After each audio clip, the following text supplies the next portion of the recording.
লক্ষ্মী লাভের আশায় ধনতেরাসের দিন সোনা বা রূপো কেনার রেওয়াজ বহুদিনের। কার্তিক মাসের কৃষ্ণপক্ষের ত্রয়োদশ তিথিতে ধনতেরাস পালিত হয়ে থাকে। ধনতেরাস মূলত উত্তর ও পশ্চিম ভারতের উৎসব হলেও এখন তা সর্বজনীন। স্বাভাবিকভাবেই বাঙালির 12 মাসে 13 পার্বণের অন্তর্ভুক্ত হয়েছে ধনতেরাস। তবে এবার করোনার কোপ পড়েছে স্বর্ণ ব্যবসাতেও, বেড়েছে সোনার দামও।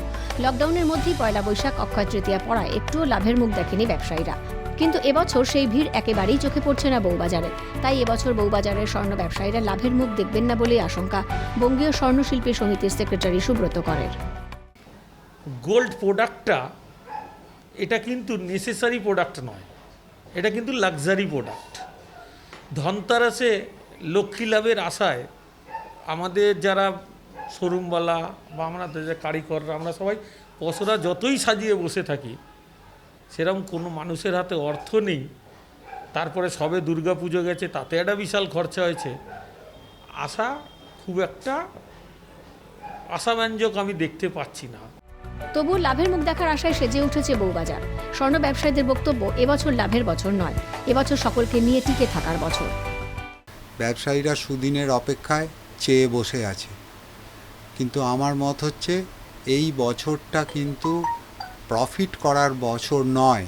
এই বছরটা সপরিবারে সকল কর্মচারী সকলকে নিয়ে বেঁচে থাকার লড়াইয়ের বছর। ধনতেরাসে ব্যবসা করার জন্য আশায় বুক বাঁধছেন প্রত্যেক বিক্রেতা।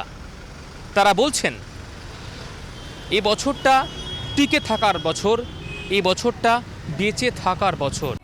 তবে বউবাজারের সোনার দোকানের ভিড়ের চেনা ছবি না দেখা গেলেও নিউ নর্মালে ধনতেরাসের আগে সোনার দোকানে কিছু কিছু ক্রেতা আসছেন বলে জানালেন ব্যবসায়ীরা। আসছেন, টুকটাক আসছেন, তবে কিনছেন যতটা যার পরিবিক্রেত দরকার, যাদের বিয়ে আছে তাদের বিয়ের মতন অর্ডার দিচ্ছেন, যাদের কম দরকার তারা কম কিনছে, তবে কিনছেন। স্বাদ আছে কিন্তু সাধ্য নেই। ফলত শেষ বছর ধনতেরাসে যে পরিমাণে মানুষ এসছিলেন দোকানে, সংখ্যাটা হয়তো কমেছে, কিন্তু মানুষের মধ্যে কেনার প্রবণতাটা তৈরি হয়েছে। তাই এবছর ধনতেরাসে স্বর্ণ ব্যবসায়ীদের প্রধান লক্ষ্য সাধ্য অনুযায়ী প্রত্যেক ক্রেতার কাছে সোনা পৌঁছে দেওয়া। ক্যামেরা নিখিল দাসের সঙ্গে রাজা সাহা, ক্যালকাটা টেলিভিশন নেটওয়ার্ক, বউবাজার।